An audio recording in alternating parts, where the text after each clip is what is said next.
Here at Behind the Mask, we acknowledge that Aboriginal and Torres Strait Islander peoples are the original storytellers and custodians of the land on which we live and meet today. Behind the Mask is a podcast about sharing authentic stories. And in continuing that legacy of storytelling, we acknowledge that we're honouring and celebrating Aboriginal and Torres Strait Islanders' traditions, customs and stories. And we pay our respects to their elders past, present and emerging. I basically stopped eating. I would eat an apple and have a bowl of rice, and yet I'd run to work, do meditation, do a matinee, do a personal training session, do the night show, and was really unwell. And I'd lost a bunch of weight, and then also started fainting. And I started fainting on the side of stage. I would get massive panic attacks. When I spoke about it with my boyfriend, I was really caught off guard because as I was describing what I'd learned and how it made sense and how my personality and episodes in childhood and how people had construed me started to come together, I got really weepy.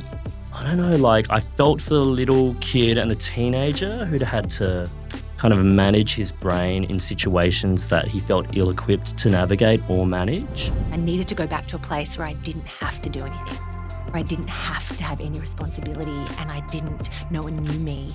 And I honestly thought I was never going to perform again. I honestly was I think this is it. I don't think I can do this. This is not fun for me. There was just so many things in my environment where you can't control what's going on, whether it's financial issues, psychological issues, what's going on in your families and your parents' adult life as a child, as a teenager, you have very little control over. And I think that's really, that will really affect you, obviously.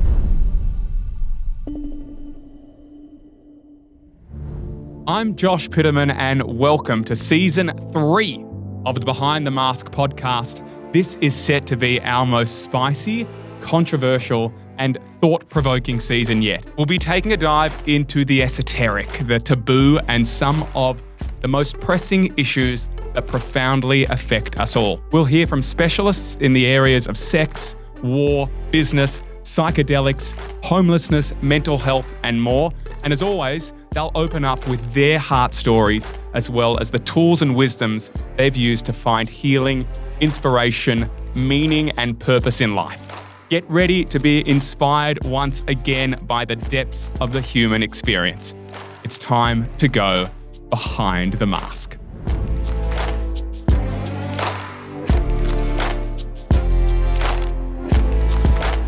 Between singing, writing, podcasting, presenting, coaching, gym, Pilates, yoga, breathwork, meditation, ice bath, saunas, staying well can feel like a full-time job. Thankfully, Wanderlust Mushroom Multis over here is a craft blend of 7 mushrooms, including organic reishi, turkey tail, and shiitake mushroom, rooted in traditional Chinese medicine.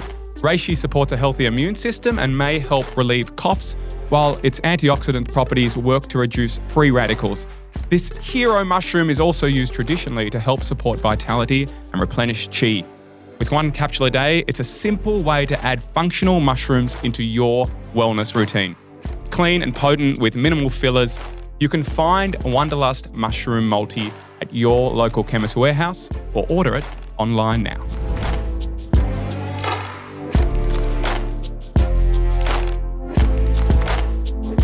In a world that rushes, they speak to what's real. Gentle voices cutting through the noise with clarity, calm, and care. From the bright lights of musical theatre to her meaningful contribution in the mental health space, Elise McCann, and truth teller on just so many levels, the brilliant Benjamin Law. Yeah. Today, I welcome you both to the Behind the Mask podcast to chat pep talks, mental health, and how we turn lemons into lemonade. Thanks so much for coming on, guys. I'm stoked. I'm pumped. I'm pumped. And it was a little camp intro. It's my favourite thing to talk about, and I love a camp intro. So. Musical theatre or mental health? Both. Or camp to be honest, intros. that's my Venn diagram, musical theatre and mental health. That is a really good Venn diagram. Yeah. So let's get some framework. For those people who have literally been living under a rock, what is Hey Lemonade? Well, Hey Lemonade is we call ourselves a stress and motivation management company, but really we have, it was founded by myself and Lucy Duran, who obviously, you're both good The friends world with. knows, yeah. If you don't know Lucy, you literally been living under a rock. The But happiest person in the world. the most, yes, Yes. pure optimism. Like she is like joy in human form. Basically, Hey Lemonade is our company, and we have an application, a mobile application, where we deliver. Is that an app? An app, yeah. Yeah. I say mobile application because it's available on a mobile, a tablet, and we also have a desktop version. okay. So if you wanted to use it on a computer, you can. But yeah, so basically we have these 2 to 3 minute pep talks that are designed to circuit break stress, increase resilience, drive capabilities, and they're all psychologically sound. They've been, created with psychologists who oversee them all and written by amazing writers like Benjamin Law here, who are, and it's that kind of intersection of having like psychologists on board and like wonderful entertainment engaging writers that make it feel like really colloquial and really in everyday language so that's really accessible. And so these talks kind of have these wonderful truths and lessons, but it feels like you're talking to a friend. And the goal is that they're also all then delivered in a range of voices. So you can kind of tailor how you want to hear your talk, because on any given day, you might need something different. Some days you might need, we always say like a vocal cuddle, which to me is like Maggie Beer. Or some days you might need like a kick into action, which might be Chief Brabon or Virginia Gay. And other days you might need someone that's like smart and fun and wise and pragmatic, but like cool at the same time, and that might be Ben Law or Zoe Tarakis. And so we've got a whole range of voices so you can kind of choose how you hear them. But ultimately, yeah, they're designed to kind of be these short little pick-me-ups, these little pep talks to kind of help you either circuit break challenges as they come or build your toolkit to deal with challenges like ahead of those stresses. How great. Thanks.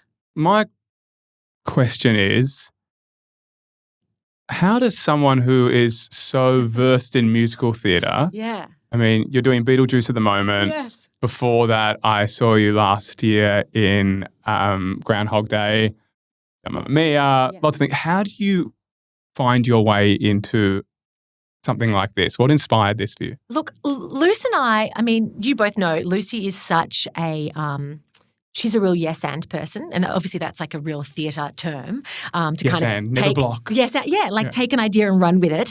And I'm kind of the same. We'd been looking for something to work on for a long time. We'd been talking about different TV projects, and then COVID happened, and I'd been living in America at the time, and I felt like I'd been really like thriving. Like I'd had this great job with Sarah Jessica Parker's production company, like learning to develop television shows and working with them on a producer placement. And I started to get a break with some, film and theatre work over there. And then my mum got cancer and COVID happened. And so I came back to Australia and lost all of my work. I got locked down in Melbourne. My mum was in Sydney. And it was hard. Like I was really struggling with my sense of autonomy, my sense of like purpose, my sense of like how to rebuild my sense of like confidence, I guess, both in terms of what the world would look like and how I'd be able to participate in that, as well as, I guess, the stress and fears of like my mum being ill. Like that was really sobering. And my partner at the time and I had also been discussing if we'd have a family, and he decided he didn't want to have kids. And so I was like, shit, I don't know if I'm allowed to swear, but Oh, fuck, like, you can swear so great. much. Actually. I was like, God, I don't, what does my life look like if am I okay with that life? And what would our life be like? And so there was just so many bigger things than my regular life as a theatre performer. And Lucy had a similar thing. She'd been working, consistently in theatre and television, and she'd had a brand new little baby. Like Teddy was only 5 months or something like that. And she also had Polly. And both her and Chris, they'd worked in the entertainment industry. They lost all their work.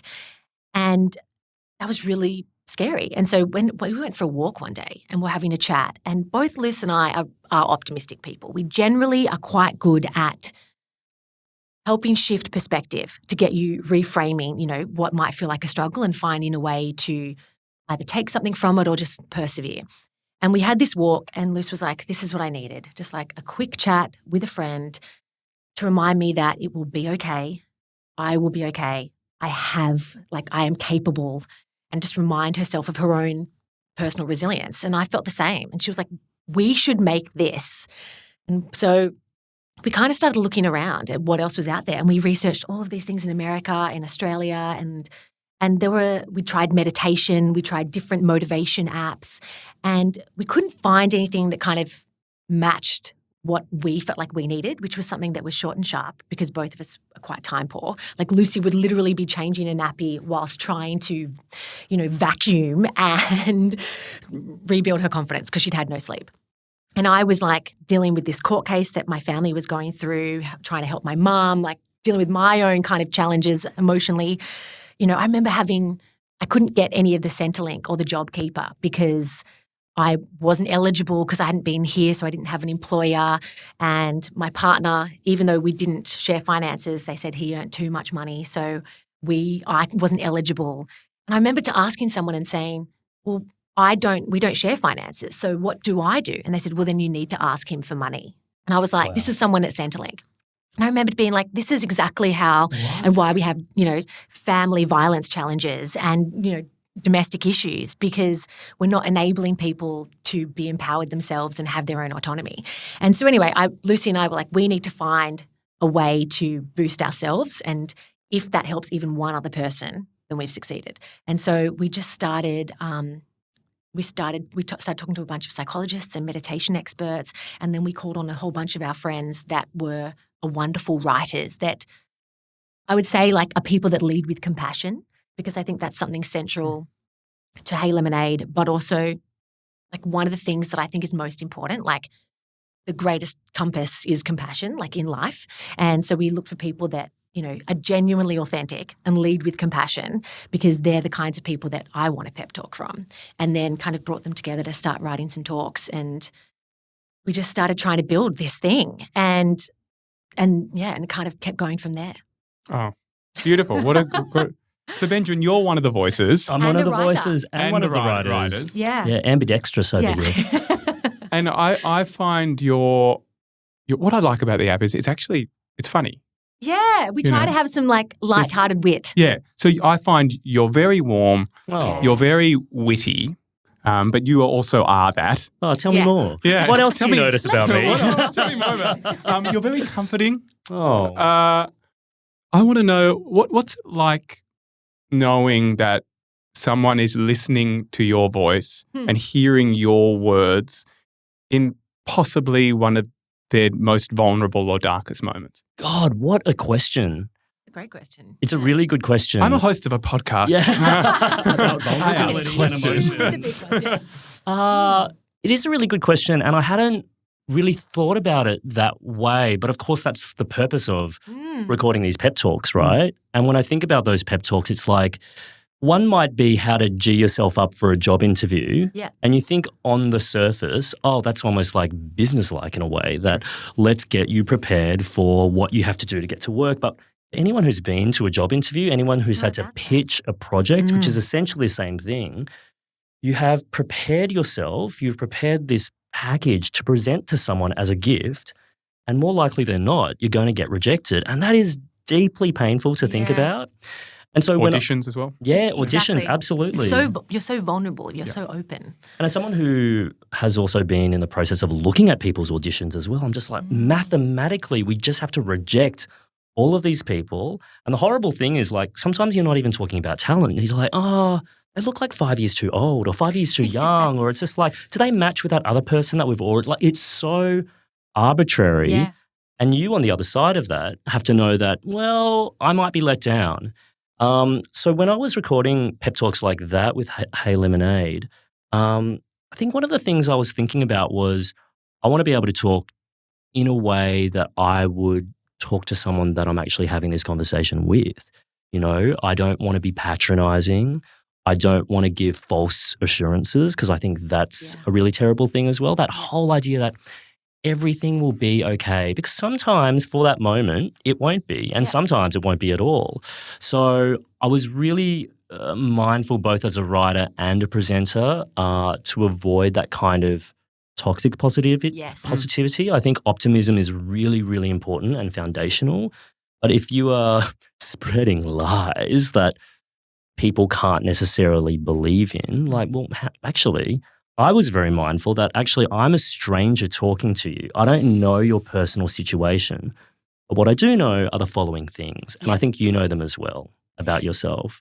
And I think that is like a central element. I think it's finding the distinction between toxic positivity and falsities, and what I would say is radical hope, like that element of helping and also, as you said, I guess igniting in someone or reminding someone of what they already have, whether that is a support network, whether that is even just the fact that they've thought to pick up this talk. That means it's something in them somewhere has said, I'm trying to take a step to help myself. And that is something to be proud of. Like it's finding tiny, tiny little things that once you keep putting little steps together, actually kind of create an impact and can shift perspective. So it's not about just placating something and just pretending, because that isn't useful. It is about these little moments. I like radical hope. Yeah. Have you guys read Man's Search for Meaning, Viktor Frankl? No. Do you know the Yeah, but I know the book, yeah. Yeah, I mean, that is radical hope. In the grimmest of grimmest times, and it's not toxic positivity. That's it. It's an incredibly inspiring story of a man's hope, and I think he talks about the fact that hope is almost the last thing we have, and if we let hope burn out, absolutely, if that ember goes to zero, if we can have that one little ember and blow on that ember and fan the flame, it will rise again potentially. We give it potential. I mean, the other thing that I was really mindful of going into it is like, I am not a mental health professional. Yeah. I am not qualified to have these conversations necessarily. Like I am qualified at nursing your head outside like a club toilet at 1 a.m. and telling you like 100%. Really lovely things about your hair and to dump him, like you deserve better. Like I can do that. Corn. But in terms of carrot. Why always carrot? Yeah. It's just like, wow, you really ate too fast tonight, didn't you?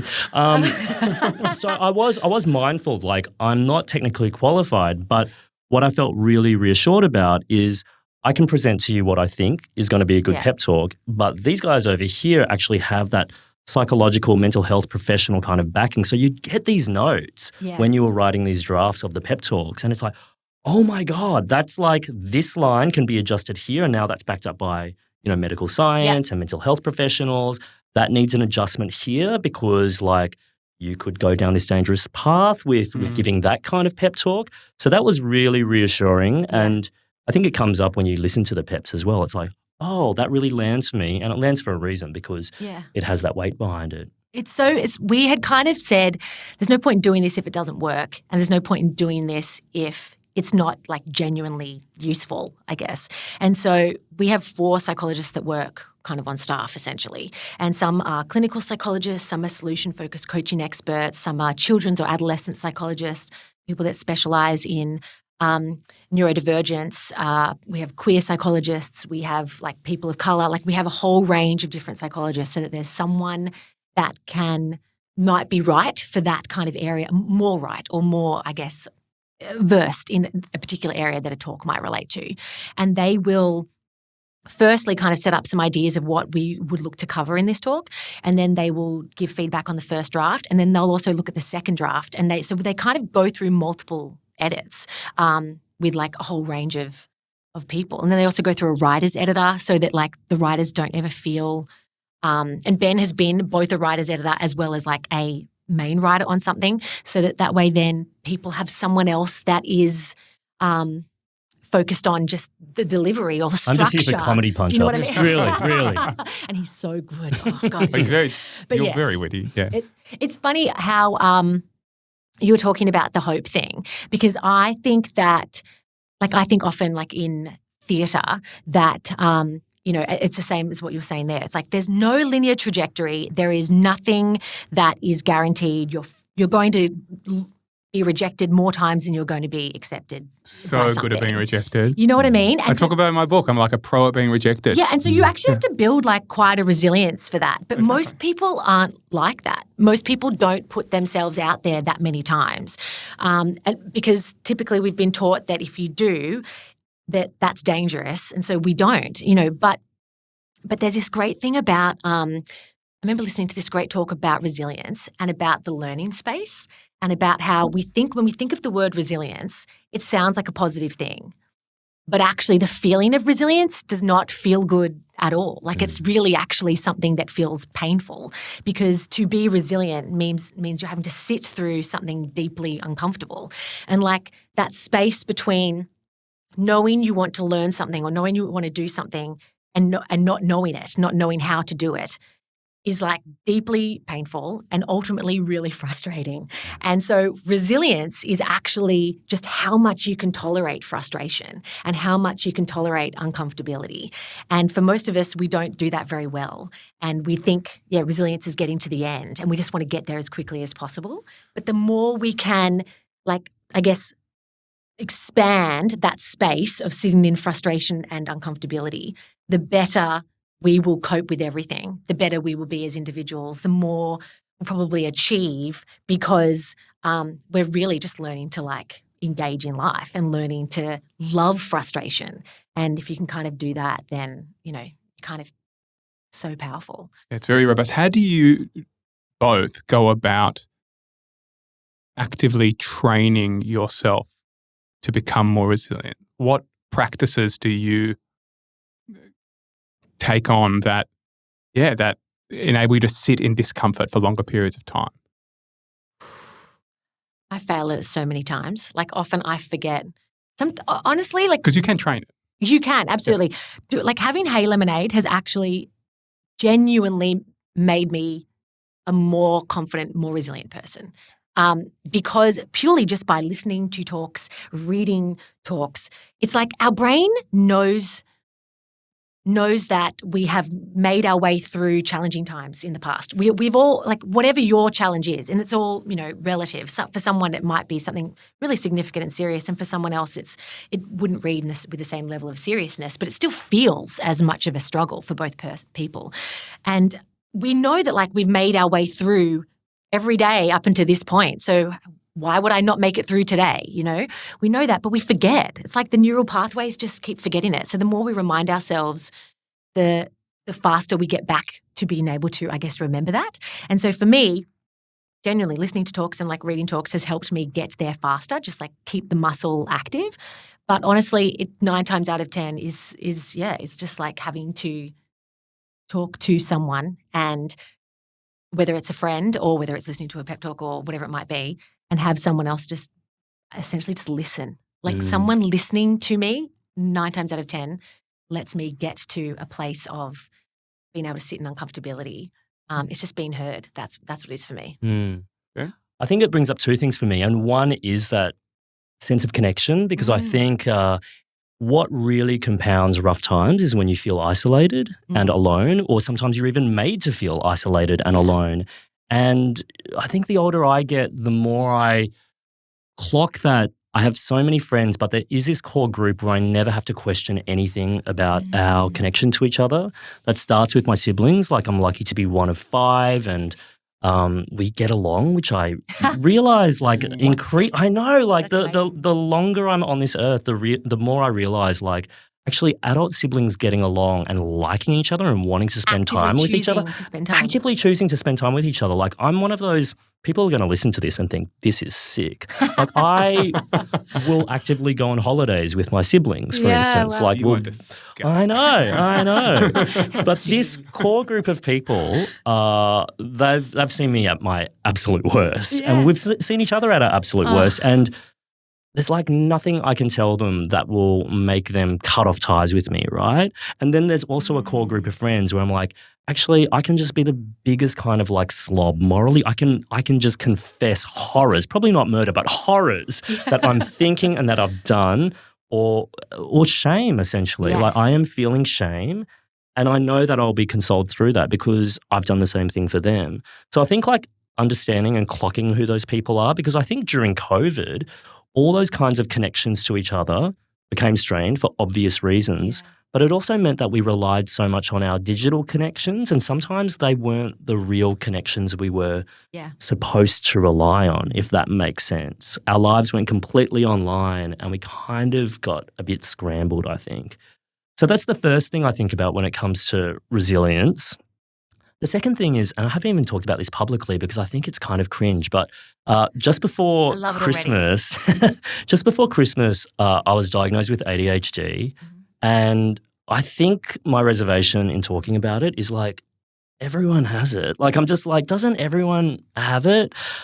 And so I actually went into that diagnosis process really wary and cynical. I'm just like, is it even a thing? Like, I've got a lot of people with ADHD, and I don't see myself in these ways. But when you get yourself someone who's really trained as like a clinical psychologist, they'll be like, okay, have you considered this? And it's like, wait, how do you know my deepest, darkest secrets? You know, it's like, whoa, I had never considered that was different about myself. She asked me questions like, do you have trouble having quiet leisure? And I'm like, what do you mean by that? And it's like, well, is like part of having fun for you about making a big song and dance? I'm like, how dare you ask me that question? And she kept asking these questions that felt like personal attacks. And I'm like, this is stuff my family knows about me and I haven't even articulated to myself. But I bring this up because, you know, ADHD often is hyperfixation, easily distractible. And I actually feel like the benefit of having it is that you kind of forget stuff really quickly. So if I've like put through pitches or if I've had like interviews for potential projects, I'm like, well, that's parked, that's out of my hands. I need to get back to the next thing that I am hyperfixated on. It's very conducive to being a freelancer when you have ADHD. Yeah. And you just keep going so that when the rejections inevitably come, you're already doing something else and have kind of forgotten about the rejection that was yet to come. So I've been kind of like plagued by forgetfulness all my life. Like I've got a whole trail of shit behind me. I just leave debris behind me like Hansel and Gretel. So that is painful. Yeah. The way in which my brain operates can be difficult to manage sometimes, and sometimes, you know, is a bit of a joke. But on the other hand, I actually think it's quite useful with the chosen field that I have to just be like, well, I actually don't really quite remember that I even did that thing before, so why would I care about it now? So that's the way it manifests for you in sort of forgetfulness. Yeah, I mean, it's a lot of things, but forgetfulness is one of them. But I think it's because 100% of my brain has switched gear to something else that I'm like, oh, well, I've got other work to do. It's almost not forgetfulness. It sounds like it's almost, and not to put words in your mouth, but it's almost like the ability to like let something go. Like I always feel like you can't let something go until you've held on to it, right? And so it's like this hyperfixation, like you're really holding it there. And then it's kind of like it's had to go somewhere else. You had to let it go there. And so then it's like, oh, well, you're moving somewhere else. Like I hear what you're saying, and I mean, I potentially am responding this way because I think I might have ADHD. Yeah. And I've had a few people, there's actually this really amazing founder and VC, so she runs a venture capital fund, and she's this amazing woman. And I was at a panel listening to her talk one day, and she had, commented on the panel that she had ADHD and a form of autism, and but she's super high achieving, and you wouldn't have necessarily known it because it works almost as her superpower in her area of work. And we were having a chat afterwards, and she's like, "Oh, well, you've got ADHD," and I was like, "Oh, do I?" I was like, "Oh," and I was kind of really taken aback. Just diagnosed you. Yeah, and I was really taken aback. And Lucy and I kind of had like a little giggle about it, and I was like, "If she wants to think that." Fine. Like, Proud what to is be that? accepted into the community. You know what I mean? And look, my sister is so many members of my family are psychologists. My dad is, my aunt is, my sister is, my cousin is. My sister specializes in helping diagnose young people that are on the spectrum. And she's amazing. And I frequently think, you know, she's probably looked at me my whole life and thought I'm someone that maybe would fit within the diagnosis somewhere. And I guess I have been really reticent to get a diagnosis, partially because I do agree. I do feel like over the last few years, everyone has had a diagnosis. And I guess I feel like, well, everyone sits in the same way as we do with gender or anything else. Like there is a spectrum. And so we all sit somewhere in the spectrum. And sexuality. Yeah, you know what I mean? And And so I feel like I guess I didn't want to feel like I was jumping on a bandwagon, which sounds like a really terrible thing to say, but it feels weird. But additionally, I think a part of me is like, it feels a little bit like if it is ADHD or whatever it is, it's kind of my superpower at the same time. Yeah. And I feel like it might be with you as well. It's so funny. After my diagnosis and I learned more about the neurotype, I'm just like, yeah, but everyone I know and everyone I'm connected to or that I've made friendships with, like I've chosen to connect with these people. Yeah. Have these similar traits. And my psychologist was saying, yeah, neurotypes tend to flock around each other. Like if you are like someone who is hyperfixated, really into their projects, does 7 things at once, like you probably want to be around those people, don't you? And I'm like, geez, all right. So suddenly these things started clicking into place. But, and I don't want to romanticize any conditions either. But I do think that, to your point, it made me kind of understand my brain a bit better. Mm-hmm. And here are the assets and here are the liabilities, like anything that we carry around with us, right? One of the things I've discovered is it's not something that just pops up later in life. So one of the questions is, to what extent have the people who've known you your entire life know you for having the following traits? And it's like, tick, tick, tick, tick, tick, tick, tick. And when I was having these conversations, because coming up to my diagnosis consultation, which is like a really intense multi-hour kind of like meeting as well, they really dig deep. I was talking to my family. I'm like, so I think I'm going to see if I've got this condition. And one of my extended family members, my brother-in-law, who's a really like quietly spoken, reserved kind of guy, like not super expressive and is not going to make like jokes at your expense or anything like that. He just immediately went, for sure. And when you have a reaction like that, it's like, whoa, what do other people know about me so you feel a little bit like exposed. And that was the main reaction that I got whenever I brought this up. So I'm kind of coming into this situation going, what am I supposed to do with this information? How do I process it? It's like coming out to your family and they go, of course. You've been watching The Birdcage and Dreamgirls on repeat every Friday night for the last decade. And that comes with mixed feelings, right? Which is just like, oh, great that you know, but a little bit shameful and a little bit embarrassed. Like, was anyone going to tell me about this? But I guess it's also like our journey to find if and or when you want to. Like, do you mind me asking, like, how, since having that diagnosis, how has that changed things? Has that changed anything for you? Or does that make you operate differently or feel differently about yourself? Yeah. I mean, I came out of it primarily skeptical still. But then as I sat on it more, the more I read, I'm like, oh, no, these things really do click for me and the way that I use my brain. I was in denial. I pushed away stuff like, one of the core traits of ADHD is time blindness, like the way that you process time is not like anyone else or not like typical neurotypes.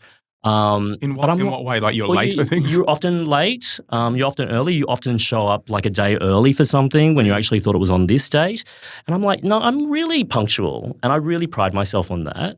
And the psychologist asked me, how do you maintain your punctuality? And I turned around my screen or I showed my phone and it's like, well, here's my color-coded iCal that's color-coded within an inch of its life within 15-minute increments, and it starts from when I shower to when I'm unconscious and sleeping. And she's just like, yeah, most people don't have to do that. And when I've showed other people that, they're like, whoa, that is an intense iCal, but she said, you have come up with rainbows. Fixes. Yeah, exactly. It's a pride spreadsheet.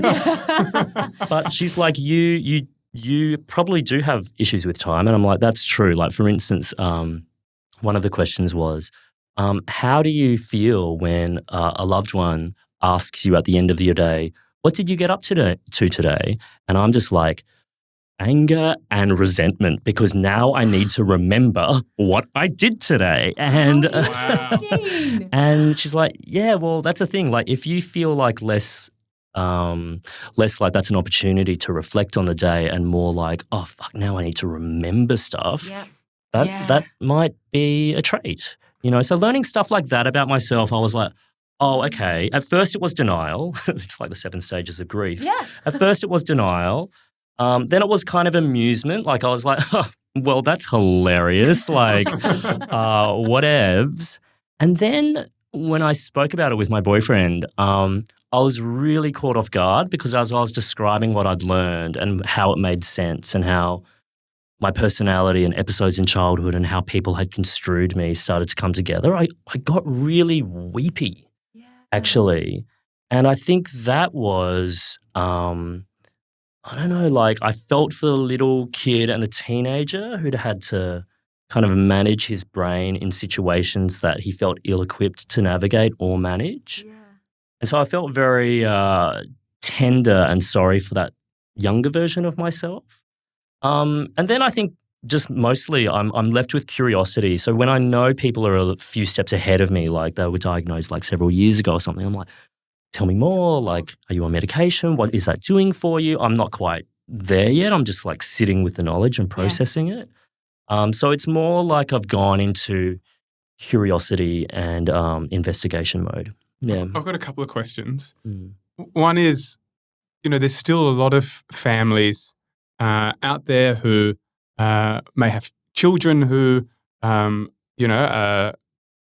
dealing with issues that one might say, he or she could have ADHD. Let's see what it's like, and they're having issues sort of confronting that. Maybe they've got issues within themselves confronting it. There's a lot of stigma still around for people because there is that fear of, well, I'd say shame, because I feel like shame is the fear of disconnection, that you're going to be disconnected from another or society or shunned or whatever it is for something that's inside of you. What would you say to those people? It's a good question because I feel like I'm still early on in terms of processing all of this stuff for myself. Which is actually, I think, one of the best places to speak to it from, not when you're out the other side, when you're in it. I mean, what I find interesting about ADHD is that the science has been there for a long time, but in terms of like our understanding and approach to that science, like that's changing in terms of how much of it is a psychological issue, which is real and is a definitive kind of neurotype that's been documented over many, many decades.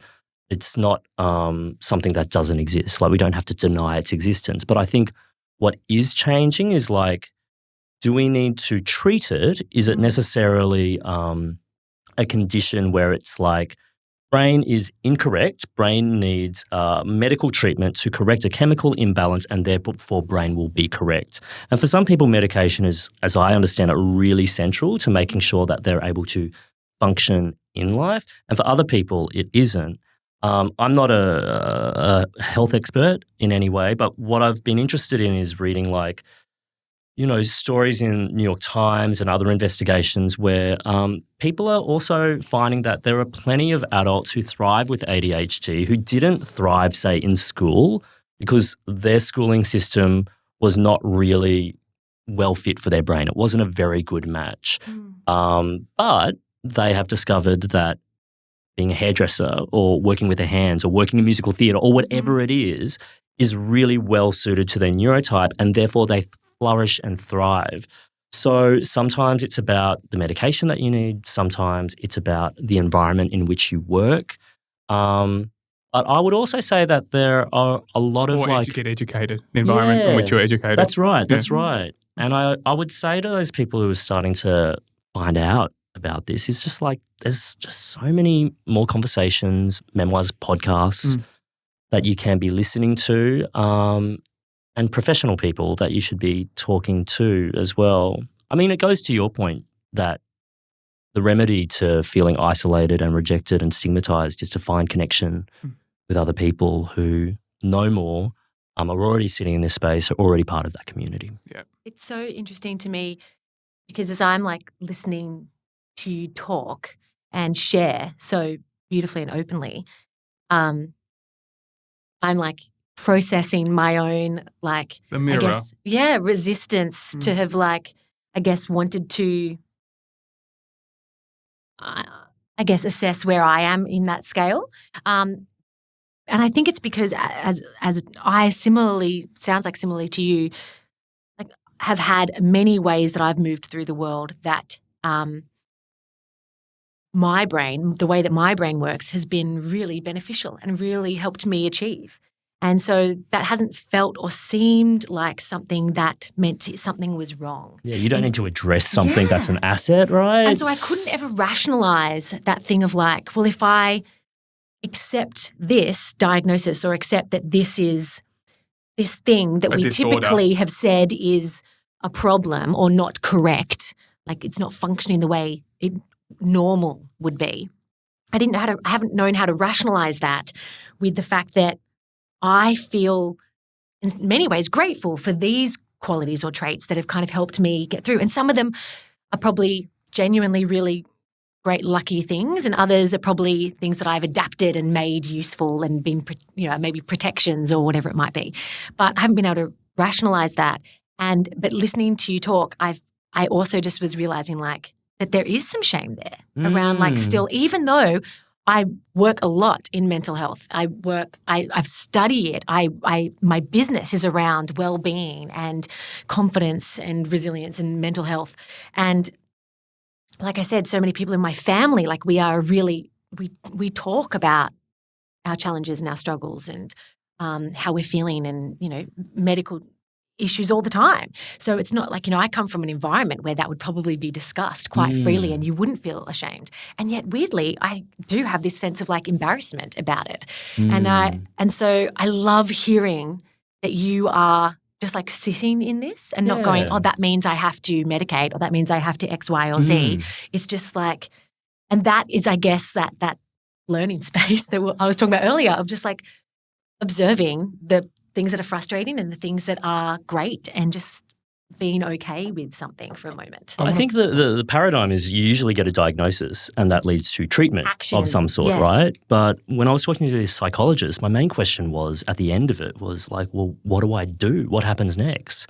And she noted that you seem fine in terms of like what you've told me about your life and how you navigate it. You've created a system where you're able to thrive. Yeah. And it sounded like your school was able to create a system where you were able to thrive because I didn't have huge issues at school, and I know that a lot of young people with ADHD do. Yeah. For me, I guess I was lucky enough to have the match that worked with me, right? And a lot of people don't. So that's why I was so resistant to it. I'm just like, I don't know about this because I seem to be functioning well, but there are these shame pockets in my life where it's like, wow, that really fell apart quickly. And that makes sense now. Yeah. So I feel like it's just given me a vocabulary to understand myself, but I'm not necessarily sure that warrants more than what you're talking about, which is to sit on it and to think about it. I think in all of this, there is a societal contradiction or a paradox that's playing out where we're talking about what is normal. At the same time, we're talking about a spectrum. Yeah, so 100%. What is normal if we are existing within a spectrum? There is no normal. There is no right. There is no wrong. There is only a degree in which one is existing in, and anywhere in that degree is fine. Yeah. And so if we can see ourselves in somewhere in that spectrum and know that that's just okay, then maybe that helps to rid ourselves of these inherent shames that are coming up, or stories around shame or unworthiness or imperfection, with it, because there isn't this point in which we have to arrive at to be normal. Yeah, and you're right. And it's also like, I guess it's also becoming okay with the fact that there doesn't have to be an end point or a destination. It's like, because I think that like over time, like, well, I know we change and we shift and we grow and certain things become more prevalent and other things kind of pass away, both in terms of how we approach the world, how we think about things, how we relate to others. Yeah, internal world and external world. Everything shifts. And so I love the idea that like, if we keep focusing on just like letting things evolve as they evolve, as opposed to trying to control everything and control and reach an end point, then there's like, flexibility, I guess, Yeah, it speaks to approach Michael uncertainty with flexibility. Yeah, Michael Singer's book, The Surrender Experiment, which is a great book that people should read on that front. It's a great way to have some tools to relinquish yourself of the confines of control.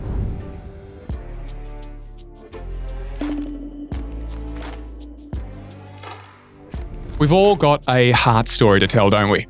the one that lives behind the many masks we wear. On this show, you get to hear those stories from our incredible guests who come on each episode and share theirs. Now it's time I shared mine. Last year was the hardest one I've faced in my life and career. There were 2 vocal surgeries, a high-speed, near-death experience, and the ongoing health struggles of my father. It felt like the most appropriate time to put pen to paper. The Behind the Mask book is memoir meets self-development, an opportunity to share the wild, honest, funny, and at times very vulnerable anecdotes of a career in showbiz, intertwined with the lessons, learnings, and wisdoms I've gained along the way. I share my struggles with anxiety, imposter syndrome, health battles, eating disorders, and that feeling of not enoughness. Most importantly, I share how I moved through it. My intention is not only for you to really meet this human being beyond the many iterations of human doing, but to help you navigate your way through life with a deeper sense of self, meaning, and purpose. I truly hope you come along for the ride and grab yourself a copy. The book is available at online stores or in stores, but I recommend purchasing through the great people at Readings. Head to readings.com.au to get your copy.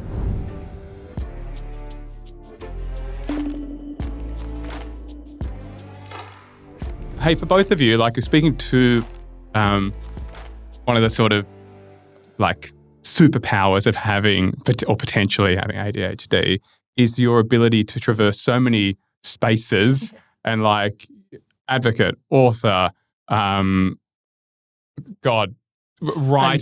and God. TV, thank you. gay icon, TV, books, musical theatre, mental health. Like there's so many things that you guys do. And so you guys operate at a really high level of human doing. How do you bring yourself back to the simplicity of human being? It's funny, as soon as you say that, I'm like, I honestly don't think of myself that way. I do think of myself as lazy, and maybe that's just me focusing you're very on lazy. the fact that... Let's go to your CV. But I think Prove like, your the CV laziness. is just distraction because I do so many different things that people are like, wow, you do a lot. And I'm like, oh, it's just a lot of different, it's a salad. You know, I remember a TV producer friend of mine was just like, you know, so what do you want to be? You know, what do you want to do? He was kind of like that character. And I was just like, I don't really know, actually. And I think my career's been defined by a vague sense of confusion most of the time. And also that sense of like, ooh, bright, shiny light over there. Like when I'm focused on a project, in the back of my mind, the thing that I'm thinking is like, what can I be doing after this What's that next? isn't this? You know, because I kind of get to a point where I'm disgusted by what I'm doing and I'm like, I'd rather be doing something else because it requires focus and I've got ADHD. But what was your question? How do you get back to the being? Yeah, how do you get back to the to the innate beingness of stillness, of stopping? There is an assumption that we do, that we ever stop. That's a great answer. Yeah. But I do think, like, for instance, I've tried meditation. My friend Alice Pung, the writer, she meditates and she's got this beautiful way of talking about it, which is for her at the end of the day, all the kind of like stuff that has been churned up in life, when she sits still, it slowly comes to the bottom like silt. And then the glass of water is clear and then she can move on. I'm like, that sounds so good. But when I'm meditating, like I've just got 100 thoughts going on in my head. I know that doesn't work for me. Yeah. So does everyone. Yeah. So does everyone. I'll have, I teach it. Have been teaching for half a decade, and I'll still sit there in meditation. I meditate, definitely once a day, more often than not twice a day. Many, many meditations where I'm going, have I done number 3 task on my to-do list, which was to ensure that I make scrambled eggs after my, smoothie this morning? Have Is there milk in the fridge to do that? Are they like eggs? literally, it's like, did I get back to that person? What about that email? What about, why is my left glute so much more sore than my, back to the mantra. And when and that's the game that you play. And I've learned that it's not about going, let's wipe. It's not, let's press erase on the whole operating system here of this Word document of my mind. It's about to sort it out. It's about sorting it out. It's literally creating space so that I can change the relationship with those thoughts rather than being defined by them. It's so interesting that you say that because I was similar to you, Ben, and I loathed meditation for so long because it really, same thing, my brain is very active. It's very fast.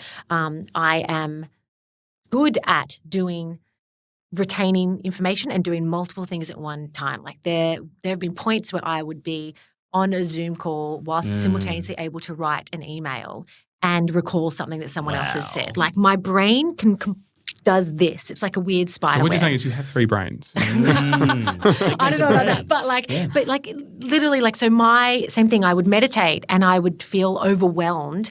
And to be honest, as well, there was a period of time where I was really scared to sit still and really scared to let my brain slow down. What were you scared of? Not being enough. For so long. Something that would come up that would that in a conversation about. Like not being pretty enough, not being skinny enough, not being talented enough, not being cool enough. Like just always felt like I was lacking and was really scared to be alone. Like I viscerally remember points in my early 20s, late teens where I would be exhausted and want to not go and do something social. Like say people would be going to a movie or there'd be a party and I didn't want to go because I was tired and I knew that I was like, oh, it's the last thing I wanted to do. I'd have to put on a party face kind of thing and like go and show up and didn't want to do that. But then 10 minutes in to not having said I wasn't going to go, I'd have this like huge fear like move through me, both of like missing out, but also like having to be on my own. And I would look to distract with anything, with like television, phone calls, work, food, anything. Like I was constantly looking to distract because I just didn't want to sit in it. And with yourself. Yeah, 100%. And it kind of took like a little bit of like a mini mental breakdown to kind of have to deal with some of those things and go into therapy, all of which I'm happy to talk about. But to kind of come back to the point, it took me a while and I really resisted meditation and things because it just felt overwhelming and it felt terrifying because my brain would move so fast that my brain would start to say, what if you become scared of this? It's like I would become anxious about getting anxious. Yeah, you're anticipating the fact. Exactly. Rather than experiencing it. That living in that state is terrifying. So it's like, okay, I'm just going to not let myself stop and slow down because then I won't have time for the anxiety to catch up. Yeah. And I think a lot of people feel that. Yeah. That's why they just keep going and going and that's why I want to ask you about doing versus being because... Yeah. Well, and I'd get to that point where I'd be like, stop the train, I want to get off. Like I'd almost wish to get sick so you'd have to, like you'd have permission to do nothing or something. And then I actually, kind of went through a bunch of therapy and really kind of had to just actually sit in that stage of feeling totally anxious and accepting that anxiety was something that I was having. And then I started to meditate and Dione Sonotto, who's also a performer, she helped me realize what you had just said, that multiple thoughts is not – the purpose of meditation is not to get rid of the multiple thoughts. It's just to like sit and watch them. And I was like, oh, my God. And when we watch them, we begin to see them as a narrative rather than who we are. And I even – most of the time now, I'm not even trying to – I'm not even like thinking about them or – commenting on them. It's more like when I notice that I'm thinking about something else, I'll just try and go back to the mantra. And I don't really ever get the silt thing and that clean water. It's very rare that I get that. But God, it sounds delicious. But and in fact, even if you then, aim it for doesn't that, matter. it's very rarely that you arrive there. It's like just the act of having done it somehow makes me feel like readjusted. I've done something to sit for 20 minutes. Yeah, and when we're looking at those transcendental techniques, which is what Dione teaches, I teach a version of it, we're sort of seeing all these thoughts and feelings and emotions that bubble up as just sort of stresses leaving the body. So we're just giving yourself space for stress to unstress is really, really helpful. I want to go back to your story, Elise, because we often talk on this show, I think it's a Rumi quote that the wound is a place where the light enters. And I want to and we all at some point have some Dark Night of the Soul, sort of story on our journeys, because we don't arrive into these spaces such high achievers. I've been a high achiever, but you go through, I think Asher Packman, who came on season 2, said, you got to swim through the mud before you walk on water. I want to know about that muddy story for you. I reckon to be honest, it was about 15 years ago. I had been doing a musical, and it was one of those shows that I wanted to do for so long, and I loved doing it. But I was really uncomfortable in my own body, and I was surrounded by what I perceived as really beautiful women around me, and I felt really uncomfortable in my body and felt like really unattractive. And for whatever reason, I had associated my sense of worth in this industry as being liked, being attracted, being attractive, being talented. And I was playing a role, so I was like, okay, maybe I'm talented, but I didn't feel attractive, and because of that, I felt like uncomfortable, and so felt like, oh, maybe I was trying to people please, and I wasn't sure if I was actually liked, and so I felt really uncomfortable. And I started, and I mean, I don't know if I've talked about this publicly very much, but I basically stopped eating. Like I would eat like an apple and have like a bowl of rice, and yet I'd run to work, do meditation, do a matinee, do a personal training session, do the night show, and was like really unwell. And I'd lost a bunch of weight, and then also started fainting. And I started fainting on the side of stage. I would get massive panic attacks about, am I going to forget my lines? Because my brain didn't have enough oxygen. So I literally was forgetting my lines. I'd make people go over my lines with me. And I would, I remember there was a lot of blue light, and I remember the blue light would make me feel like I was going to faint. And I think 2 times that they had an ambient, I had to not do the show and go to the doctors or something. And I remember once they had the paramedic at the theatre come and check me out. And I ended up going and getting all these tests done, and my iron levels were -3, and they should be 100 plus. They were so low, and they thought I had a hole in my stomach or something. And I still didn't tell anyone that I hadn't been eating. I'd lost weight, but I wasn't crazy skinny. That's just never going to be my body. My body is beautiful, and I can say that now. But I was never going to be I didn't look anorexic, is what I should say. And but I was really unhealthy. And so anyway, they thought I'd had a hole in my stomach or something or a bleed somewhere because my iron was so bad. And they put me on iron tablets, and I had an iron infusion. And I remember going back and having some tests just before we were about to go on tour. And I'd taken some iron tablets close to the test, and the test came back and it was a false read. It said that my iron levels were fine. So they were like, you don't need to take iron tablets anymore. So I stopped taking them. And about 2.5 weeks in, I started to feel like I was going to faint again. And because I'd stopped taking these tablets. And then I thought I was going crazy, because then I was like, well, they've told me medically I'm okay, but I genuinely feel unwell. And I was so riddled with anxiety. I could not sleep. I couldn't do anything. I was scared of getting in a lift. I was scared of getting on a plane. I would cry all the time. And my mum and my sister flew to Perth, because we were in Perth, to come and be with me. And my sister and I had an interesting relationship growing up. We'd fought a lot. My sister had anxiety as a child, and I didn't understand it. I never knew that that's what that was. I'd just seen her, get upset about things and be really anxious and uptight, and thought, why is she choosing to be that way? Because the way that I dealt with my challenges was by trying to be an overachiever. I was like, well, if I can know everything that's going on, and if I can be perfect, then I will be in control and I'll be okay. Whereas she was like, I'm going to pull away. So we just responded differently to challenges. And it was the first time that I think my sister realized that I wasn't just living this perfect, easy life. And it was the first time that I think I felt like, oh, she loves me and she's got my back. And my mum has always been someone that's been there for me. But it really meant a lot. So they came and just hung out with me in Perth for a little bit. And then when the show finished, I actually went to America and I hung out at my dad's in America for a couple of months, because I needed to go back to a place where I didn't have to do anything, where I didn't have to have any responsibility, and no one knew me. And I honestly thought I was never going to perform again. I honestly was like, I think this is it. I don't think I can do this. This is not fun for me. And I'd already been cast in the next show, and I wanted to pull out. But my mum and my dad were both like, I was going to be swinging that show, and so they were like, you know what, you're not going to be having to rehearse on stage, kind of thing. Like, so if you need to pull out, you can pull out, but you don't. Just give yourself a moment.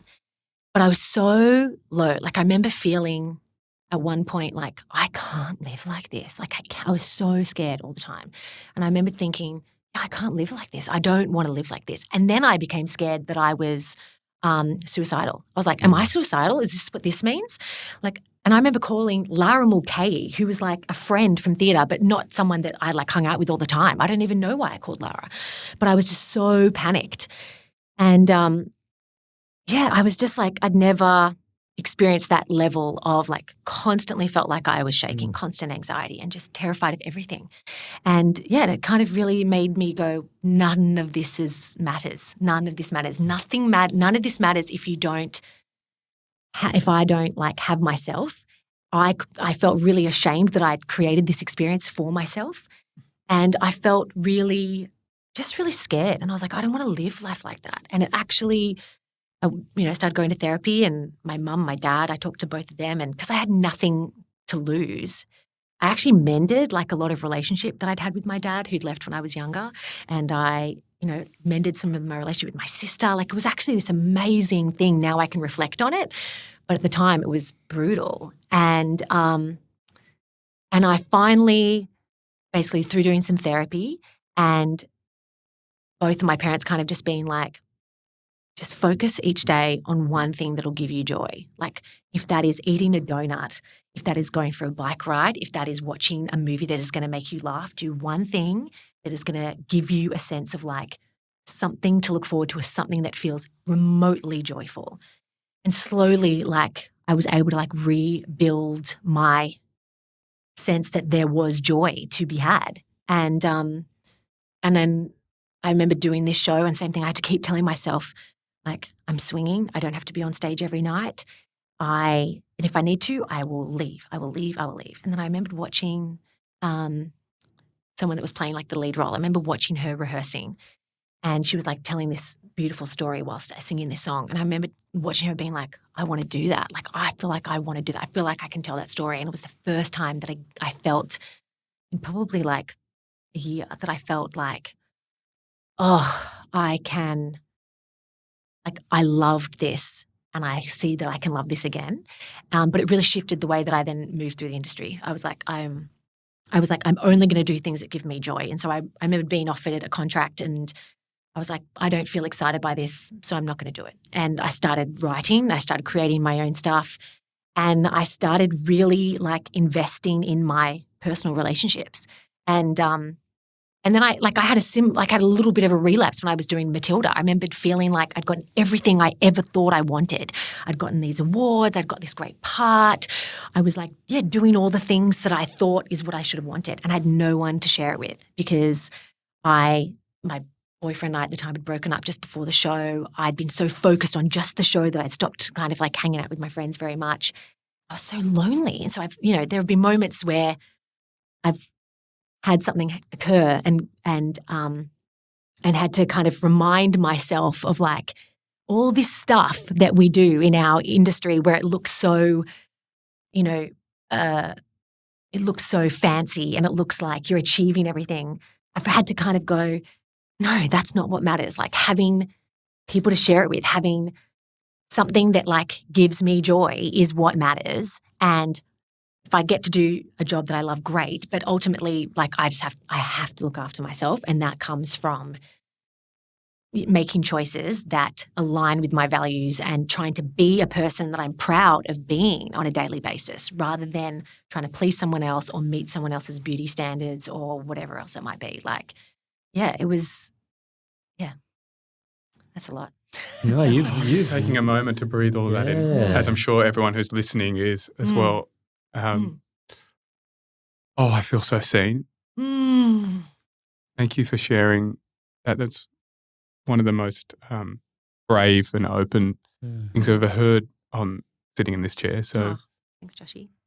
Thank you, my darling. Yeah. My God. Yeah, that's a lot. And so there's a few threads I want to pull on in there, if you don't mind. No. You went and saw a psych. And that was your roadmap through this storm. Yeah. Interestingly, I actually ended up seeing 3 different psychs. I saw one first and that my aunt actually connected me to because she's an amazing psychologist, and they were great. And they talked to me about this book called The Happiness Trap, where it was about like, the trap of like trying to be happy.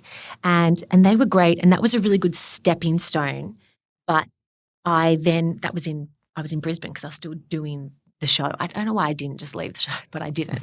I think that, to be honest, it was because a part of me was like, if I leave, I don't know if I'll ever come back. And if I leave, I'm terrified of what people are going to say. And which is such, now I can, say that and realize how, I feel sad for myself that that's what I was telling myself. But by the same token, that's just where I was, that's just what that was. And I had to move through that.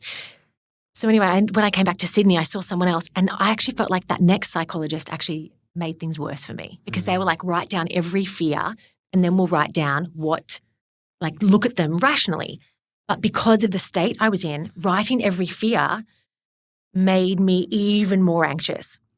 So I had to stop seeing that person because that was not the path for me at that time. Like, that was not the person. And so then I found someone else who was actually a counselor, not a psychologist. So, that was kind of the better route for me. They kind of just helped me talk and sat and listen and helped reaffirm me and asked some challenging questions, but helped me feel like because I needed someone that could cocoon me as opposed to just challenge me. And it's really important to knowing know what you need, and just trusting that if something's not right at the time, that's okay to leave that and try someone else. Because people say, "Oh, you got to go and see a psych." It's a very Western thing that we do. Talk therapy. That's the right way to go about it. And we go and see this person, and it's not working for us, and so we don't see a psych anymore. But it's a relationship. You're building a very, very intimate relationship. Like, from the Esther Perel perspective of into me, see, this person is seeing into you very deeply. And if you don't have trust and safety, well, then you don't want to be vulnerable. It's so important for people to hear that, because I feel like anyone I know who has engaged with therapy and it's been beneficial for them has had exactly that experience. I've had that experience where it's like, that person's lovely, that person's professional, that person's great, but their approach is not working for me, or I'm not feeling that trust that you're talking about. Or sometimes it's like, I need to see someone to talk about very specific kind of like migrant family issues. Yes. So I'm like, that person specializes in that, but now I need to talk about sex and relationships. And this person specializes in that. And so that person has helped me with that. So long, farewell, good luck. Yes. Thank you so much. Might come back down the track if I need you again. Yeah. And I think the other thing as well, for people who haven't done therapy and suspect they need to, I'm just like, what I always say is, you have like these rebates from Medicare that you should totally use, like getting a mental health plan from a GP. Like, I love bargains, and to get a rebate on a professional health service like that from Medicare, I'm like, whoa, like, why isn't everyone just going straight to therapy? Because, frankly, we all need it. Yeah. And just using those like shopper dockets provided from Medicare. I now actually look at therapy as like a preventative tool. Like, so it should be. My partner and now we do couples counselling, and we started that like within probably 3 months of being together, because we were both had a lot of big things happening in our lives, and we both were really, we're both going to have to like give up lots of things and or like make some big steps to kind of be together. And so we were like, it was actually his suggestion. He was like, would you do counselling with me? And I was like, yes. And he was like, just because I want to not bring things from this relationship into us, and I want to learn how to rebuild boundaries for myself, but not then impose too strong boundaries that I'm not letting you in. And I was like the same. I was like, oh my God, yes, thank you. And so we kind of started couples counselling, and we go like every fortnight, and I love it. And in some ways, it's been the most amazing thing is that because we started it early on where there weren't problems, there weren't things you're trying to fix. We're actually just like learning about each other's values and learning about how we communicate and what we need. You're in that stage of a relationship where there is endless best intentions and endless like compassion. And so actually when someone says, God, I felt really funny about this, or I responded negatively to this, you're like, oh my God, I'm sorry. Like there's so much generosity that you often don't have when the resentments are built up. Yeah. And so, you know what I mean? And so we actually like have had this wonderful, we'll fight every now and then, but it's really rare. And if we do, it's like we've got this really wonderful way of talking and communicating because we can we're not afraid of it. It's like, you're like, oh my God, like this is it's a gift. And it's kind of like helped us create a beautiful relationship that I don't know if we would have been able to have created in the same way if we hadn't actually gone to therapy when we didn't have any problems, It's brilliant. Sounds lame, but the other thing I want to double click on in your story is that you sat side stage, you watched another performer do something, and it sounds like it lit you up from the inside. Very much. And this is sort of going to lead us to the quote section. And it's after this is my quote. It's a Joseph Campbell quote that when we follow our bliss, that thing that lights us up, we lead ourselves on a path that has been there waiting for us all along. Can I follow up on that? Because that really resonates with me. I also simultaneously acknowledge that for our generation of millennials, apparently this is something that we do. We assume that following our bliss has to be what makes us money as well. And we have to untangle that because we were, as a generation, told by our parents, look, we slogged it out with work. Do what you love. But the subtext to that is do what you love for financial kind of stability. It might not actually be how you earn your money. Yeah. 100%. It doesn't have to be career. It does not have to be career. It's just that thing that you go, I have to walk this path. Yeah. And in some ways, making it your career can sometimes rid you of the joy of it. Yeah. I think that people often ask me, what are your hobbies? And I was like, I find it a really confronting question. Aren't you making jam, Elise? You're in a vocational profession. That's exactly it's very So I always I'm like I really like cooking. But no, exactly. No, but it's true. A lot of the things that were my hobbies growing up because it's what I loved. Yeah. I've been able to make a career of that. But there are a whole bunch of other things that I do as well because. But it doesn't have to be that. I think it's really important. It doesn't have to be the thing that makes you money. It doesn't have to be. It can be a hobby. It can be a career that. It doesn't make lots of money. Yeah. And that's also cool too. But if it lights you up, there is a sense that our path, you need to follow that. You may not know what the path is, but you just take the first step on it because that leads to a second, a third.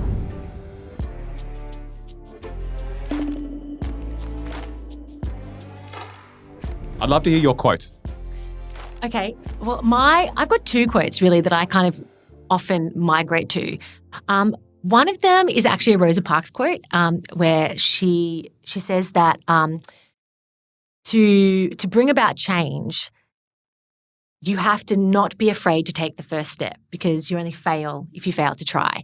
And I always resonate with that quote because I'm a big fan of ask culture. And it's something that we don't do a lot here in Australia, but you do a lot in America. And I say that because I often will try and move through that thing of what have I got to lose by trying, by putting myself out there, by doing something? Absolutely, I could lose some ego. Absolutely, I could be a bit embarrassed, but at least I've tried. And I know that's a really hard concept for a lot of people. But what I love about it is I just find it really freeing. I find it just as a constant reminder that whatever it is, if it's I want to have a better relationship or it's I want to, change professions or it's I want to grow a garden, whatever it is, it's nothing is going to happen if you don't try in some capacity.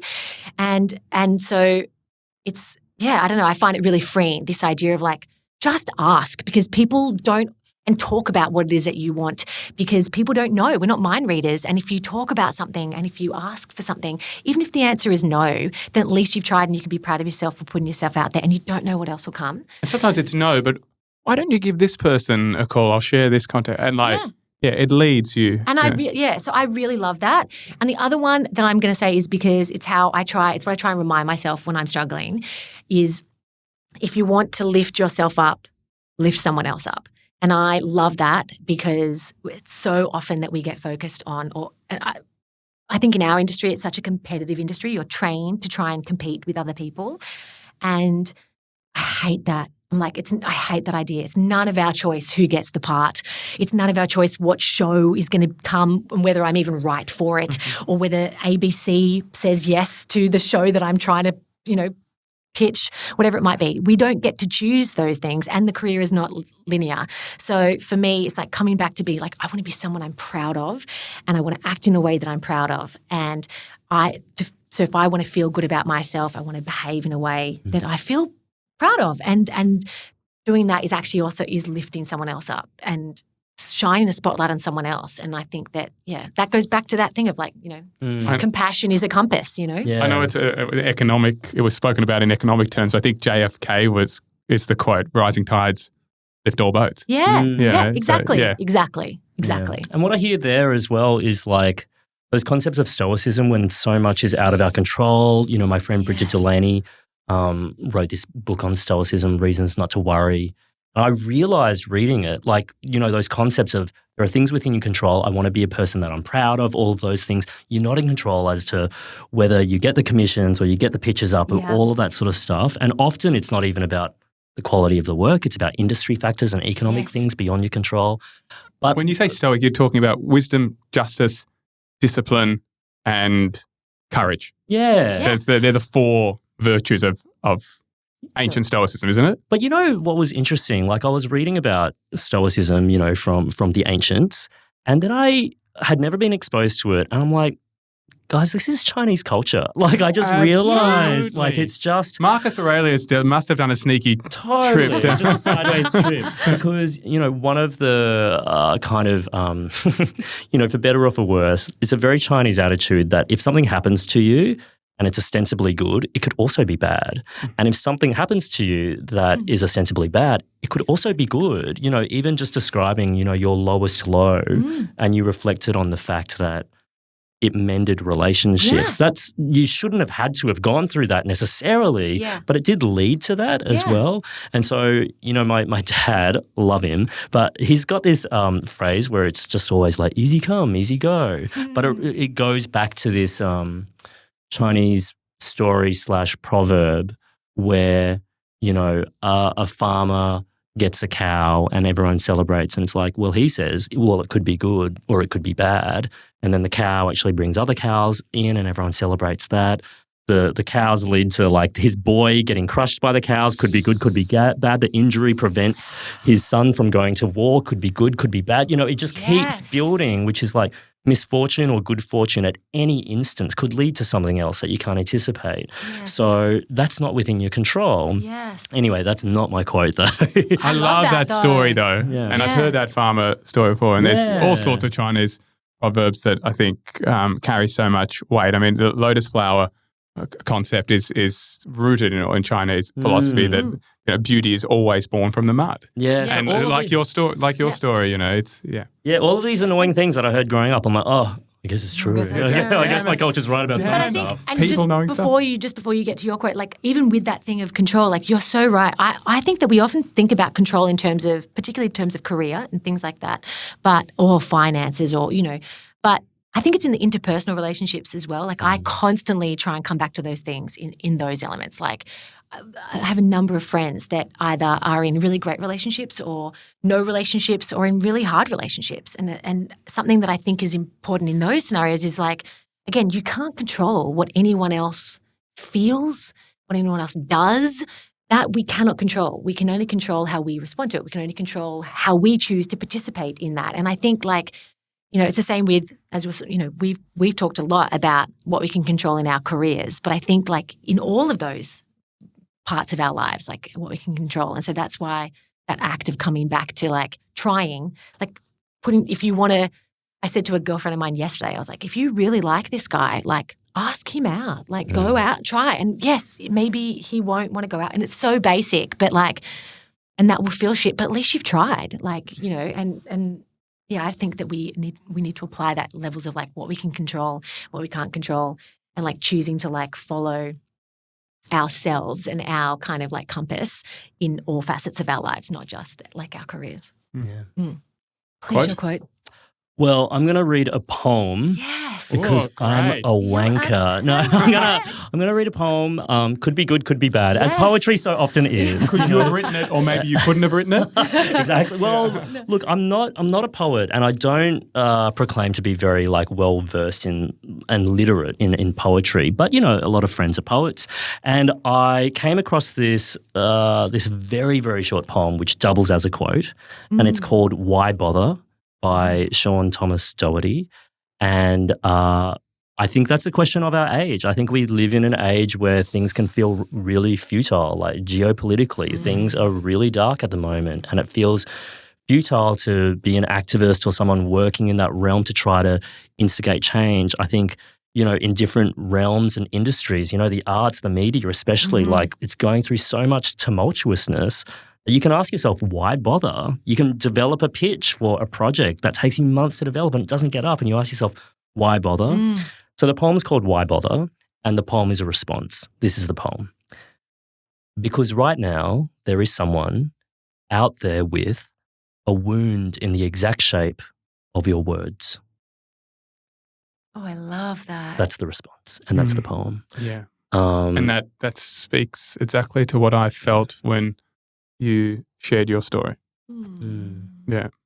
Sometimes it's just that one thing where it's like you put it out there in the world and it connects with someone at the exact time they need it, and you have no idea that you're even doing that. Yeah. You know, we felt that as audience members, as readers, you know, as citizens. You know, someone does something for us. They're not knowing that they're going to affect us personally, but it does. The amount of times I felt scared writing the book that I wrote that came out recently, because I'm going, oh, this is so vulnerable. This is, and what that quote or the content of that quote or the message of that quote was what I kept coming back to, that this is not my story only. Yeah. This is someone else's story. This is a mirror to someone else's journey.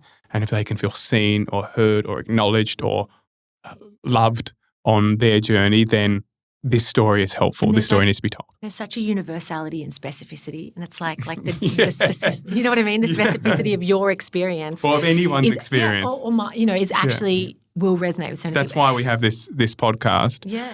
That's why we do, like, that's so similar with so much of the stuff of Hey Lemonade. Like, we're often just like, even if one person, like, that's why the talks are so specific, because they're like, if you can see something that's like really specific, it's like ordering at restaurants anxiety, or it's I don't feel enough because my friends have more money, like or there was a group chat and I wasn't part of it, whatever it might be, like imposter syndrome antidote, like or like when your kids are being assholes, like if you can find a talk that feels really specific to what you're experiencing, then one, it reminds you that if someone else has thought of this and written this, then that means someone else has experienced this, so you're not alone.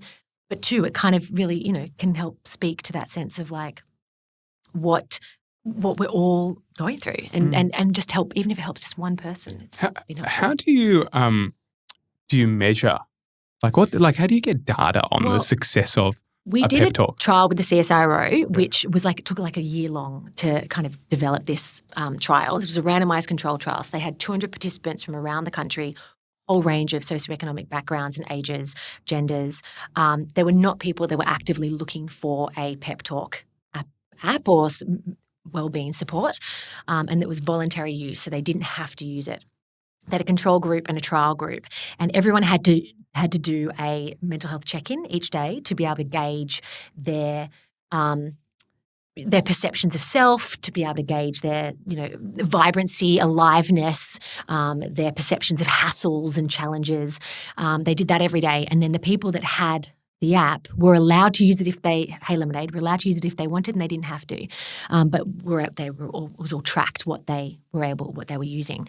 And they found that the people that used the app after 4 weeks were 50% calmer, we're ranking as having a significant increase in positivity and vitality, a significant decrease in their perceptions of daily hassles, and an overall increase in their self-coping efficacy.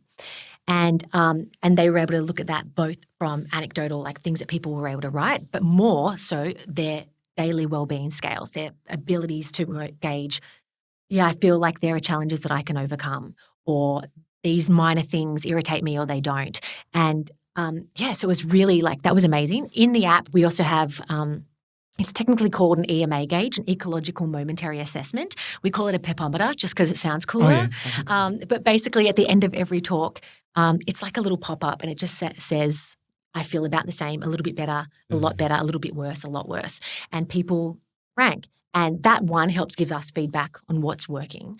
But it's actually more built as a self tool. Because if people can take one moment to go, I do feel a bit better, then that helps you build your resilience. And so all of the tools in the app, like there's recommendation tools and there's, different kind of, you can suggest a pep or you can, request things. All of those are designed to help actually build that sense of confidence in you being able to be okay. So good. Ben, do you, obviously written on it, you speak on it, but do you have a pep that you go to, like one that you go, I keep coming back to this one? Oh, that's a really good question. You're like, I just keep coming back to myself. If not, I have to talk about some talks of Ben, though. I do have something I have to say. What are my greatest hits, Elise? So many of Ben's talks are so good. Ben has an amazing talk about permission slip to let myself rest. Oh, yeah. And that's a good one for me. Oh my God, it is so popular. I have to tell you something so random that I don't think I've ever told you, actually. When we were doing this CSIRO trial, we had this amazing group that was 5 women and that were like kind of our lead scientists. There was some men as well, but these 5 women that were based in Adelaide were like really central to the trial, like they ran the trial.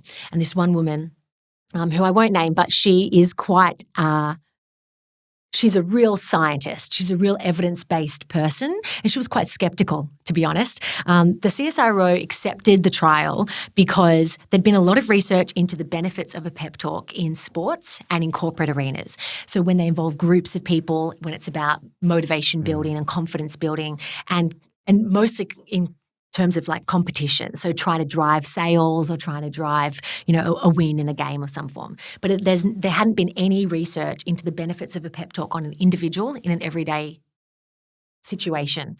And so they were intrigued as to how that could maybe genuinely impact our neural pathways and kind of help us reframe perspective. And so that's why they looked at the trial. But this one particular scientist was really dubious, and she was like, yeah, okay, we'll see. Anyway, by the end of the trial, she was this person that was like, this is my daughter who'd walk into like the Zoom, and she's like, she sucked all the living life out of me. Like she was just really dry and like hilarious and fabulous at her job, but very dry. And like a couple of weeks in, and by the end of it, she was like, I think that Ben Law is my spirit guide and I can't stop it. And she was obsessed with you. Wow. She just loved you. And like people just migrate to different voices, but she was like, you are my heart and soul. And she would just listen to every talk. There you go. Shout out to so anyway. Shout out to in many ways, I sort of feel like the pep talk is from an external point giving us a avenue to the internal inner champion. Yes, that we all have. We just need to reactivate. But the inner critic is often like the loudest for many people. And I know you've spoken really candidly about your mental health struggles over the years. I want to know, what was it like for you going through depression, and what sort of conversations was your inner critic having with you at that time? Yeah, I think it was probably the worst during my teen years because like family was not great. Like my parents divorced when I was 12, and that was such a protracted process that didn't end until I was 17. So that's when you graduate high school from in Queensland. So it's like the whole high school period of my life was like pretty crunchy. We weren't really a well-functioning family throughout that stage, and you didn't really feel like you had means to escape the household as well. So that's why I really like school. It's probably one of the reasons I loved school so much. And I definitely went to some psychologists at the time they weren't the right ones for me in retrospect. They didn't know what I was going through. There was also some other kind of like secondary undiagnosed conditions at that stage, and it wasn't even just the ADHD.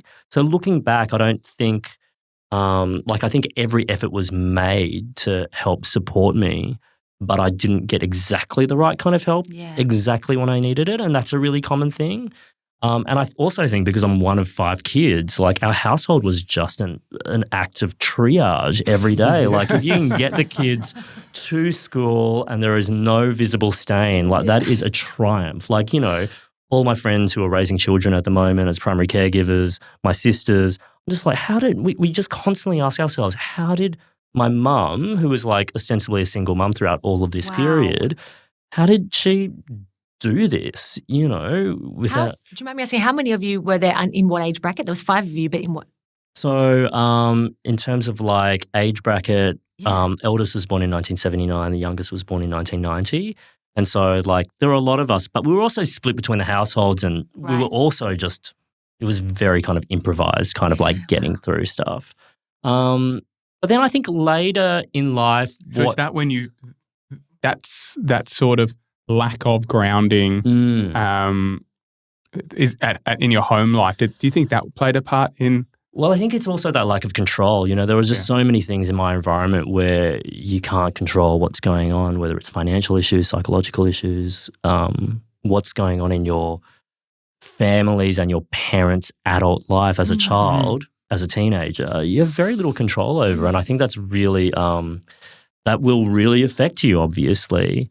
I think later in life, the things that have really helped manage that stuff, and I think it's good to use that word manage because I don't think it's about solving or curing or all of that sort of stuff. Healing, you often manage conditions that you live with for the rest of your life. And that's how you feel around depression. It's a manage. Or just mental health. Just mental health in general. I mean, like I feel like depression, I definitely know what that's like from my teen years. I don't feel like that's as much of an issue that I have to manage, but I definitely have to manage other forms like anxiety and, you know, symptoms of other kinds of stuff that I manage. And the things that help are really good therapist.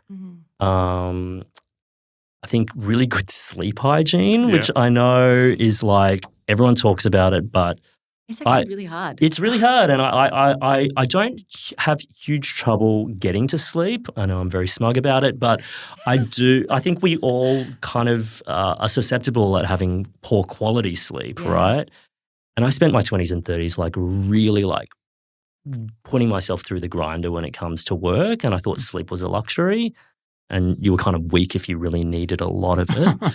I remember in the lead up to COVID lockdowns, I had flown to Perth for 24 hours for a work gig and just flown back, but I'd previously just been in Melbourne. I live in Sydney, by the way. I'd previously been in Melbourne, but also had to work in Bendigo. So I was catching the V lines between the places and then flew to Perth, came back to Sydney, lockdown. And I'm like, I'm glad I'm back at home. I'm glad everything's been wiped out for the next few weeks because my body was not okay.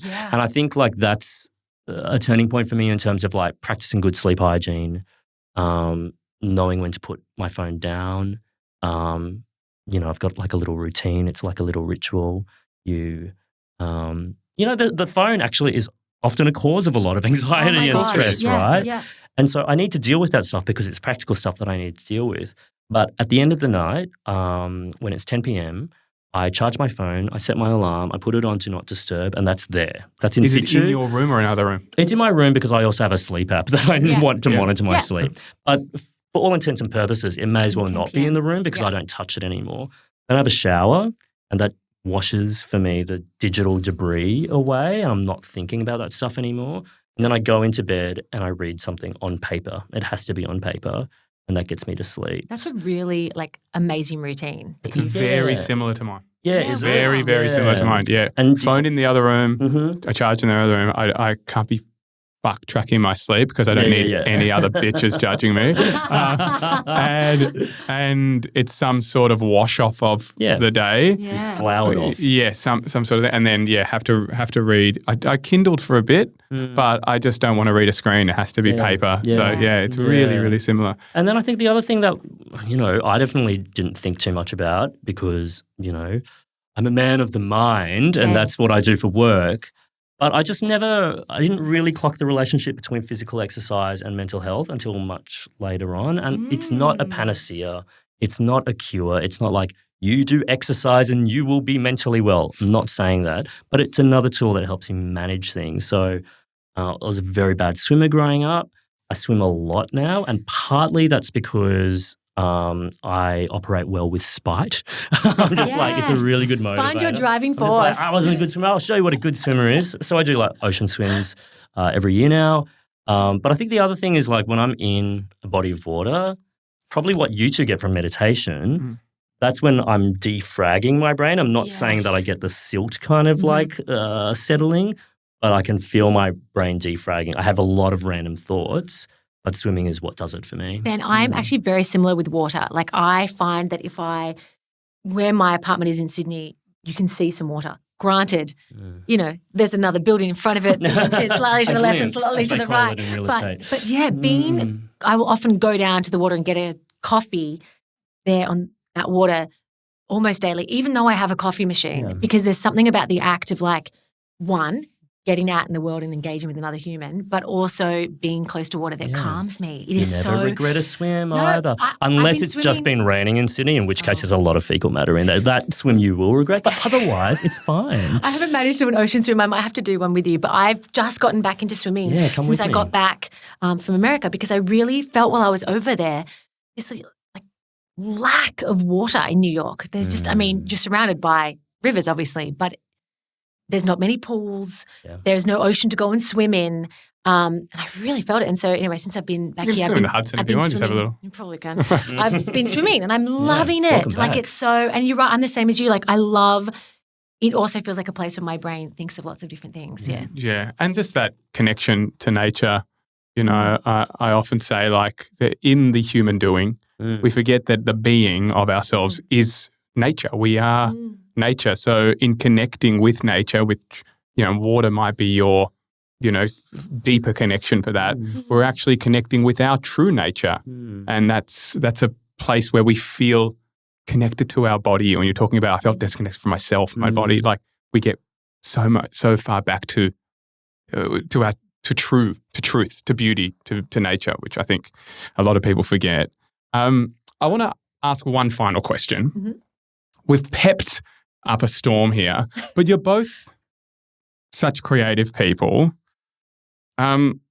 What role do you think creativity plays in mental health, not just from a performative point of view or from a writing point of view, but from an opportunity to express and process emotion?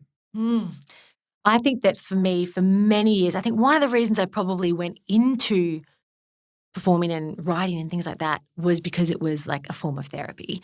I think before I'd gone to therapy, like as a kid, I would write plays and make or scenes and make my sister or friends act them out, and I would learn songs and like perform them for my family. And part of that might have been being center of attention, but I actually think that part of that was also, it's how I felt like I could emote. And so for me, performing has been this. I went and studied law as well, and like when what I loved about the law was like criminal law, and I loved that it was about trying to understand and like argue for and rationalize a point of view or a person's like place in the world and actions. And I feel like that's what you do as an actor. And I feel like there are so many lawyers that just, always wanted to be actors. And I think, the similarity there of what I love about acting is like understanding people from a different perspective and getting a chance to almost like, as terrible as it is, like, really like experience great joy and great loss and connection, and whether there's a huge audience or whether I'm in a rehearsal room or whether I'm singing with my singing teacher, I love the feeling of it because I really think it helps me understand and process my emotions and things. I just really do. Do you hunger for that? I know it's another question, but do you hunger for that transcendence? Oh, I love it. Where you lose sense of self, and because you're so embodied in the experience of another, the role that you're playing? Yeah, I do. I think Like you know that you're there. The same way in a meditation when you got like a transcendental meditation where you're lucid enough to know that I'm still here. It's not a psychosis, but it's like it's just you're so lost in the other. I would say yes to that. I do I like rehearsals because I like finding and playing, but I do find the sense of not being able to sit in it because you're still thinking and you're getting lots of notes. I find that challenging. That's frustrating. But that's the challenge. There's beauty in that, but it's also hard. I do love when you're kind of at that point, and that's what I actually love about a singing lesson, or what I love about singing in the car. Or I used to do lyrical dance classes all the time, even though I'm absolutely not a lyrical dancer, but I loved it for myself. Because I just loved the movement of my body likes to move that way. And I actually almost prefer it either when I'm down the road in a run and you can just kind of be and play and you're not thinking about everything, or when it's just for me, or with my nephew, dancing with my nephew, things like that is when I love it, because yes, I think that's what you're talking about there. Processing emotion. Being in it rather than, cognitively thinking about it and trying to construct it. Yeah. Ben? Well, I guess my creativity is writing predominantly. And when I think of writing, it's about making a mess and then cleaning it up. Oh, God, that's a lovely feeling, though. I love But that. I imagine that's similarly with acting, not that I'm an actor, but I work with actors, right? And it's everything's going to be a mess until we kind of figure out how to actually find our way forward, right? And that is essentially— There's got to be bad ideas. There's got to be offers that don't work. Exactly. You need to throw them out. I'm in the middle of writing an essay at the moment, and it's literally just paragraph that has no relation to the next paragraph that has no relation to the next paragraph. I'm just vomiting, right? And soon I'll need a mop. I'll come around and I need to clean it up. I need to make sense of it. And it's just that's the corn, that's the carrot. Okay, let's get rid of it. And I think in that sense, when we talk about creativity, often it sounds a bit woo-woo. Yeah. And it's the muses came and visited me, blah, blah, blah. But I think it's actually far more practical, and it relates to everyone, whether you work in the arts or the creative industries or not, which is you are trying to solve a problem with lateral thinking. You might be doing this with cooking. You might be doing this with child rearing. It's how do I get from here to this other thing that I know I want to strive to, but I don't see what's in between? And the thing that I do is I just generate a lot of ideas. That's what writing is. I'm just going to generate a lot, and most of it is not going to work. It comes back to that rejection thing. Yes. You whittle down the stuff that doesn't work. You reject most of the stuff because it might not even be trash. It might actually be recycled somewhere down the line. Let imagination have a little dance. Yeah, exactly. So I just love a big brain spew. I love the start at the start of a TV development. I'm really bad at some things with the TV process or the screenwriting process, but what I really am good at and what I love is being generative in the early stages, especially of a writer's room. Oh my God, the brainstorming days. They're the best days. Yeah. Yeah. And it's let's talk about that in terms of plot, in terms of character, but let's talk about it in terms of theme and politics and why it relates to this moment now. That stuff really excites me, but what we're trying to do is give a shape to something that is at the start ostensibly shapeless. And I think that's really cool. But I also don't think that we have a monopoly on it. Everyone's creative. Yeah. And I hope that in all of that, there's a release out of you that happens that makes you feel wonderful. When I speak about it from a mental health point of view, that it releases serotonin, oxytocin, dopamine, all these happy hormones, and you feel fantastic for that process. And there are definitely times where you feel terrible because it is messy, or it doesn't work, or you disagree with someone else, or you can't think of something else and you feel like you've just been a terrible actor or a terrible writer, or you don't know how to solve that problem. And that feels so ick. But once you sit in that and just wade through it, then it's really gorgeous. It's beautiful. My mum does a lot of painting. My mum is, she does watercolors, and watercolors are notoriously really hard because if you use too much water, the whole thing just becomes a mess, right? And so it's a real lesson in patience and in kind of just small steps, but also like embracing when there is too much water in that bit and going, okay, well, how do I shift that next thing? And I think of that a lot sometimes, and just the mistakes also become the beauty, and just find the joy where you can. Guys, thank you so much for coming on. Thanks for having us. What amazing chat. I so appreciate it. I've loved it. Thanks, Joshy.